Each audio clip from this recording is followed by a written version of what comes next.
On today's episode of Quest, LA-based choreographer Sam Kong.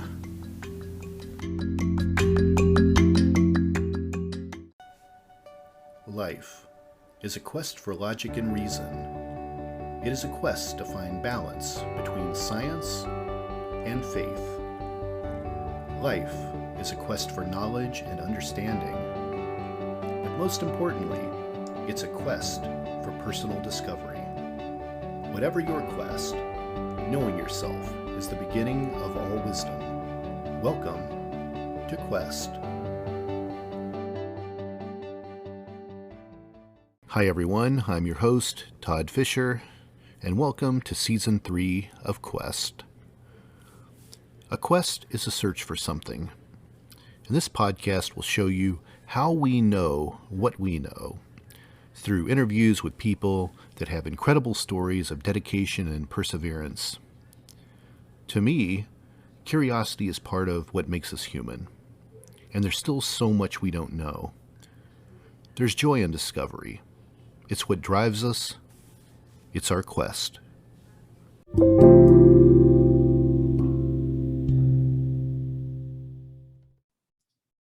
Hi, Sam. Welcome to the Quest podcast. Hey, what's going on, Todd? I'm glad to have you on the show. I think you might be the first dancer that I've interviewed.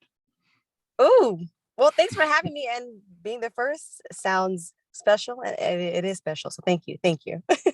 So you are an LA-based hip-hop dancer and choreographer. Yes, I am.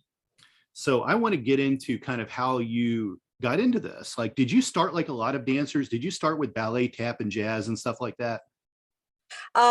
I actually do not have any technical training at all. I first started dancing when I was 9, and I got into that by accident. It was the landlord, my mom's landlord, the house that we were staying at the time. I was 9. She was like, "Hey, I need someone to fill in on this dance piece, and it's Cambodian classical traditional dance." And she was like, "I'll offer you $20." I really did it for the $20 because I didn't care for dance at all. So I actually got into it by accident. I learned the dance, I performed, got paid $20, was really happy. And afterwards I was told I was really, really good at it. And hearing that for the first time, like I'm really good at something, just kind of it just kind of won me over, and I just started dancing since. So that style of dance you're talking about, is that called Khmer? Khmer. Okay. I was close. That's okay though.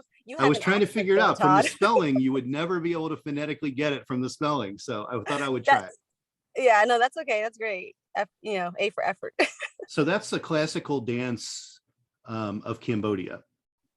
Yes, Cambodian classical dance. I did that at age 9, and I did it for about 9 years.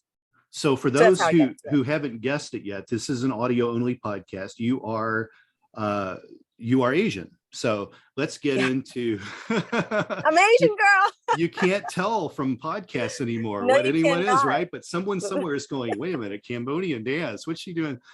I'm Asian. Let Todd tell you, I'm Asian. Let's go back and talk about young Sam. What was it? So you grew up in America, right? Yes, born and raised. Tell me about your family life and how all this happened. How did your family come to America? How many brothers and sisters you have? How did you grow up? What was all this like? Well, my parents came from Cambodia, and they came here to the U.S. during the Khmer Rouge, which was in the late 70s. And they came here, I want to say, late 70s, like early 80s. I have 6 other siblings. 3 of us, we were born here. I'm one of the 3.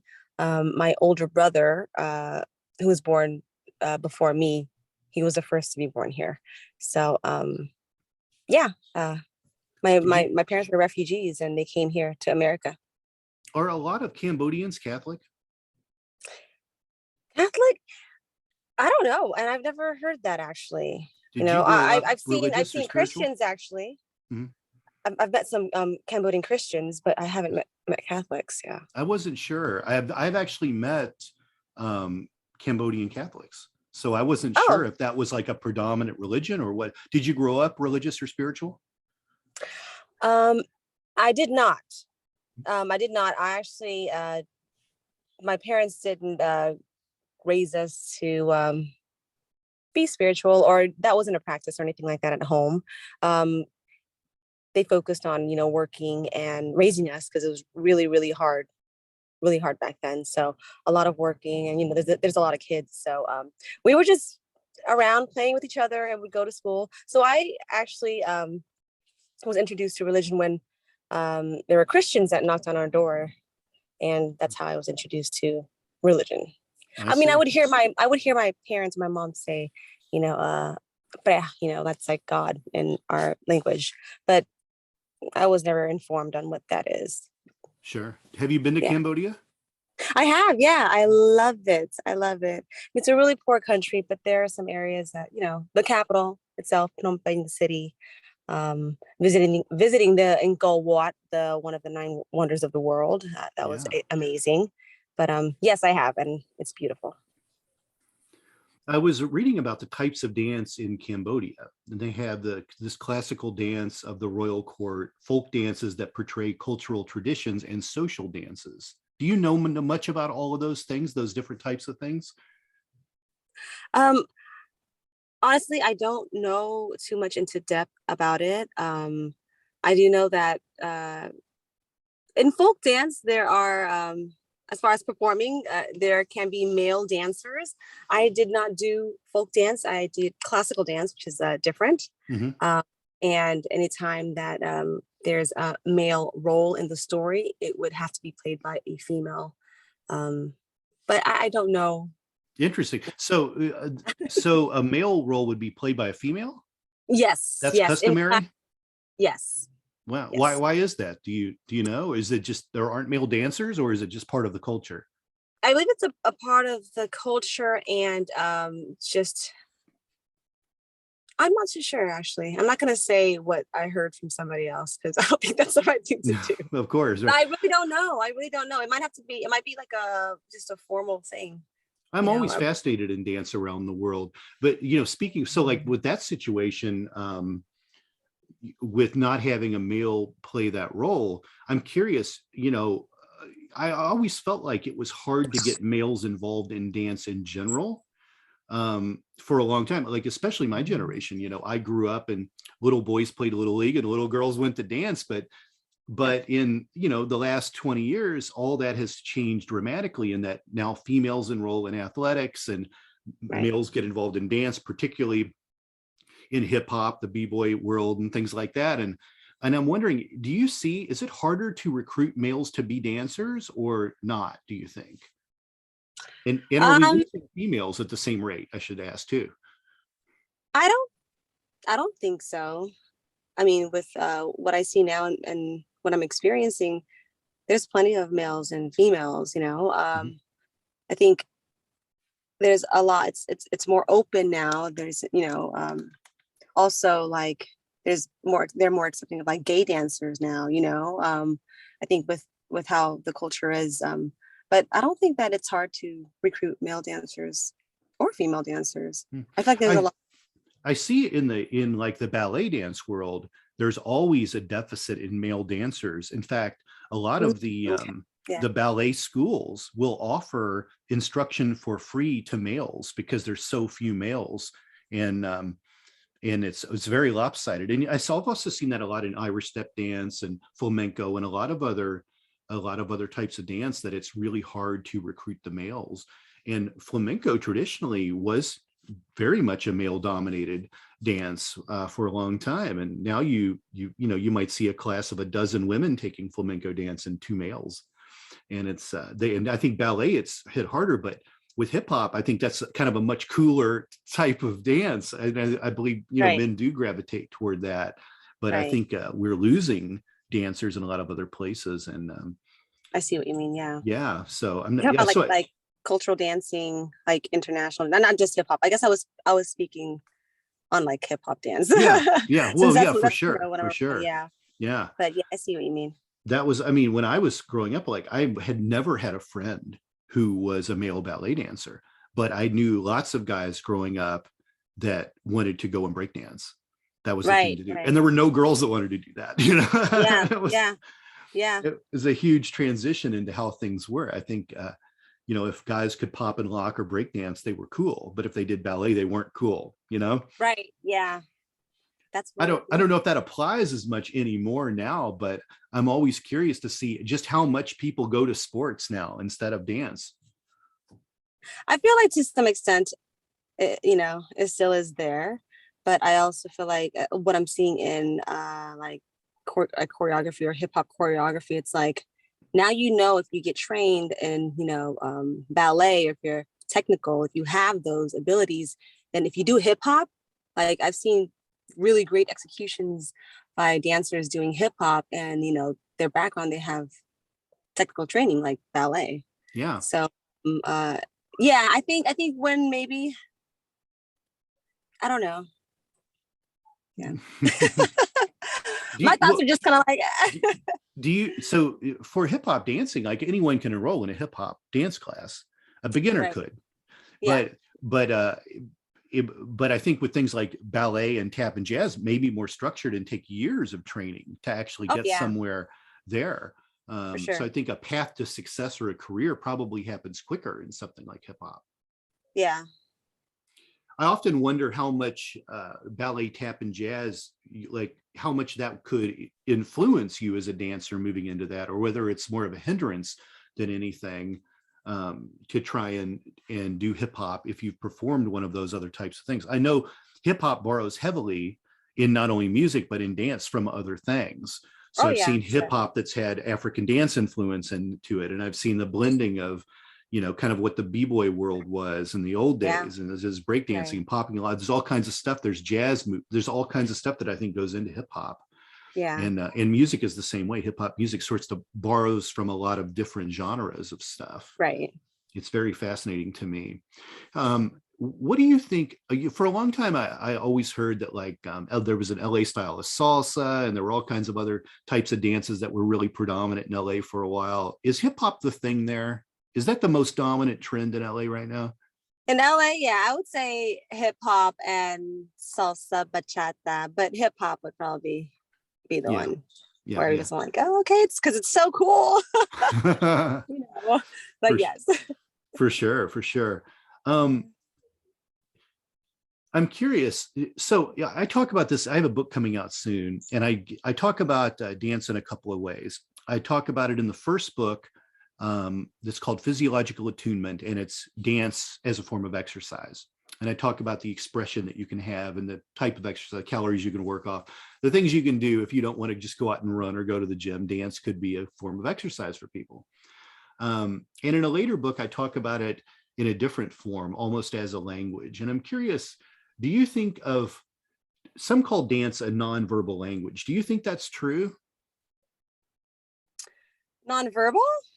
I mean, verbal is speaking, yeah. Yeah. Is dance speaking? Can dance be a Speaking without, yeah, using your voice, like literally. Yes, dancing is speaking. it's Does that funny make sense? because Am I making sense? Yeah. some people, you know, it's interesting because they say something becomes a language when you can notate it, when it can be written. And dance notation's been around a long time. So there's a lot. It's funny to think about this. If you go back in time, if you go back hundreds of years with ballet, if you didn't see a ballet performance, it was lost. It was gone. Right. But music could be composed, and there was notation that you would know. You could play that music again. So even if you didn't see Beethoven in concert, the music was still written in notation, and it would carry on for generations. But a lot of early important dances were lost because there was no system of notation. And even today, the biggest ballet companies in the world will not videotape their performances. They don't keep them for posterity, which I feel is very interesting because there's just no real record of that, although there is notation for things now. So flamenco has a style of notation, and tap has a style of notation. Almost everything has a style of notation. And they say something truly becomes a language when you can notate it. So I thought that is actually really interesting. yeah. So if you can mark out how the steps are, and someone can replicate that down the line, then you've made something immortal in a way, and it officially becomes a language. So I don't know if that Yeah. holds true, but but it's interesting, the expression in it alone. It And is. I think it's interesting, like you see a very disciplined style of dance and tap, but hoofing is kind of so off the cuff. And I think hoofing is really interesting to watch because it's almost improvisational in a way. And it's really amazing to see hoofers just go out there and just go to work. You never really know what they're going to do. And I feel that's a true expression, you know? Yeah. Yeah. It's kind of like just being an off the cuff lecturer. You're kind of an off the cuff dancer in a way, I guess, right? That's interesting. Now, you, aside from dancing and doing choreography, you also are a model and an actress. Tell me a little bit about that. How far into that are you? You've done a few shoots, showed up on a couple sets, right? Yes, I have worked with a few awesome photographers. I like to just dabble into different artistic areas. I feel that I just gravitate towards art itself, no matter what it is. But yeah, photo shoots. I love photo shoots. I feel like, also like dance, you can just kind of live in this whole fantasy world in your mind. And it's also kind of like acting, right? Acting in front of the camera, dancing is performing in front of the people or for yourself. As far as acting, I'm just barely getting into. I got with an agency just last year. So that's pretty cool. And they've been sending me just like a whole bunch of casting calls. I've been doing self tapes. I've been getting a lot better at it. And as time goes, I've gotten a few callbacks.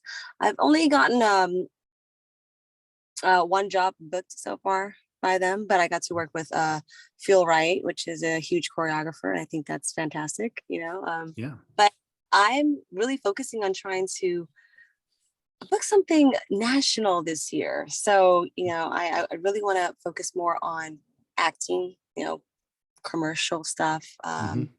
just acting all around and kind of find where I could be. I'm actually really interested in comedy. I think I would like to get into comedy. I haven't Yeah. told my agent that yet, but I think I need to tell her. I really do. I'm sending like these self-submissions and they're like scary exorcists or like, a mother. Like, I'm like, I want something funny. Let's, give me something funny. After COVID, everyone wants something to laugh at for sure. I I think, know. Yeah. it's been I so mean, grim for 2 years. yeah. But I mean, that's pretty much it, and I teach weekly. I choreograph and teach. I dance all the time, choreograph every week, teach So Monday. Mhm. like you've been in the dance world, the modeling world, and the acting world. Have you seen a seedier side of the business? Do you see favoritism or any of the ugliness of what goes on in the entertainment world, or have you had a pretty good journey through this at this point? Well, I feel like you see that everywhere you go, even like at work, if you work at a regular job, you know what I mean? Mm-hmm. It's gonna be favoritism. Someone's gonna like someone else more than you, or someone's gonna work better together than you. It's just I feel like it's like that everywhere. But yeah, of course I see it. I see it. I see it in the dance world and everything. And you just have to have thick skin, and there's nothing wrong with that. Have thick skin and then just continue to grind and focus on yourself and, know where your place is, know where you can fit in. Just things like that. Well, my Yeah. next question you just kind of answered. I was going to ask if you had any advice for the young entertainer, the young dancer out there, and that's great advice. I think Yeah. Yeah. a lot of times I see these ballet tap jazz studios, and I'll walk into them, and there will be trophies everywhere because it's so competitive based. So much of this is competitive based, and it happens in other styles of dance. Like to be on stage for river dance, you have to be one of the top Irish step dancers in the world. And Right. those competitions Pressure. start on a regional level, 5 or 6 locations in the United States and all over the world. And then you work up to be the champion, they rank them. You're number 1, number 2, number 3, best Irish step dancer in the US. And you're up against the people around the world. And then only maybe the top 2 or 3 people are going to ever be up for the lead. It's not really Yeah. even an audition process. It's just you pick the best athlete in a way. Right. And Right. I always felt like there were no losers in dance, but it's become this competitive system. Um, And it's sad to me in a way how disillusioned I think people might get. But I'm sure as a hip hop dancer, and going out for whatever that might be, a movie or music video or whatever it is, that you're up against maybe 10 people and someone's Right. not going to get it, right? Yeah. Yeah. So you have to Yeah. persevere. And It is. You have to. And yeah, is and the way I see it is just, I apply that as just generally, that's like that everywhere you go. mhm, It really is. Anywhere you go, you go to a job, you're applying, and there's other people applying as well. Not everyone's gonna get the job. right. So it's the same. I feel like, with dance, it's more passionate. You know what I mean? So it's everybody that's dancing, they're so passionate about what they're doing, and they're coming to take class and they're training. So, the position that they want, there's a lot of emotion in there. So at times, I feel like when you're so in your emotions and you're caught up in your emotions, sometimes you do certain things that you shouldn't do, or you Mhm. tend to lose yourself, or you I don't know, they say fake it to make it. I mean, that might work, who knows? I mean, it works for some people, but it's like that everywhere. You just got to have thick skin, know that everyone is on a different journey. Focus on yourself, and if you focus on yourself and work on yourself, you can only get better. That's all. Do you I mean, think that's do you think there should be a certain class size for some of these types of dance? Like I've seen auditoriums filled with people taking hip hop dance from a big choreographer. Do you feel class size is important with this, or does it matter in hip hop dance? I think, okay, I've done hip hop for like 5 years, so to me that's not that long, compared to those that I know, that are in the industry. They've danced since really young in hip hop choreography. Yeah. Um, and those conventions are, I feel, and I've never been to those conventions because they're really good people that go. Mhm. I feel like the really good people that go, they can see the choreography and they are able to execute. So I just really think that it just depends on the person, and if you feel like you can actually go and learn in that type of environment. As far as, should it be big, should it be small? I feel like I would just leave it up to them, in my opinion. Sure. Uh, Me personally, if I want to take class, if I want to train, I don't think I would go to a convention yet, just because I feel like I'm not up to, Yeah. um, yeah, that level. But And yeah, and what about Zoom classes versus in-person classes? I don't like Zoom classes. I don't like them. Personally, I just, when it comes to dance, it's like me, it's a vibe thing. It's like a person to person. You don't have to touch each other, but like it's, the sharing of energy. It's so different from sharing it, online. Yeah. When you, Yeah. I mean, I've done it before. You can still enjoy yourself, but I love it so much that I just don't want to do that. I'd rather be in person. Sure. Of course. Of course. Yeah. For a while there during COVID, that's all people could do, right? Yeah, yeah, exactly. And where are you at in your spiritual journey now? Where are you at presently? Are you seeking? Are you consistent with something? Where are you? Thinking about it?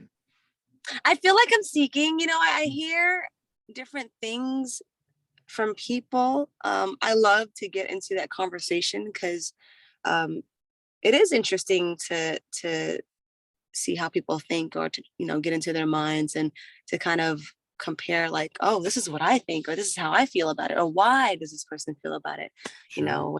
experience. But I love the conversation. But as far as like knowing, or I think I'm seeking. I feel like I'm seeking. For sure. For sure. I think a Yeah, lot so of, I think it's a constant kind of seeking, right? I It's think it like, is. Yes, it's like yes, acting. There's no closing the book on it. Oh, I've learned everything there is to know about acting. There's nothing else to know. As long as you're alive and you're experiencing life, you'll enhance all of this yeah, stuff. I think everything improves as right. you get older and wiser. Sam, I appreciate you coming on the podcast today. I know it's a quick one for us. Where are you teaching at, and how often, and how can people find you out there on the interwebs? Yeah, so you can find me. I'm on Instagram, at Hey Sam K. That's HEYSAMK. Very easy. I don't really use all the other social media platforms, which I probably should, but I mean, you can find me very easily by searching Hey Sam K. That's all I use. And I teach every Monday at Epicenter in Torrance at 6:30 p.m. That's every Monday. And on Fridays, I assist over in Fusion Force LA. And class is with Eric Rios at 7:30. So, and then between the weeks, I just like choreograph and work. But yeah. All right. Sam, thanks for coming out today.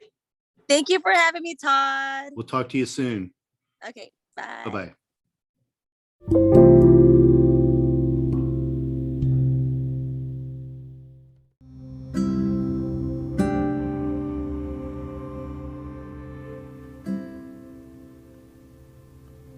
And there you have it, my interview with Sam Kong. I hope you enjoyed it. If you have any questions or comments, feel free to email me at questwithtodd@gmail.com. And until next time, thanks for listening.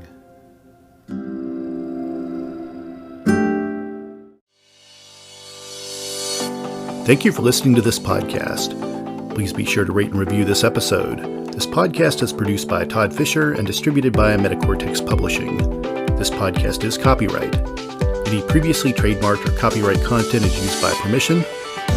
Information and opinions stated in this podcast should not be construed as medical advice. Please be sure to visit the official website for the International Association of Metatomics at metatomics.org or find us on social media for other unique content.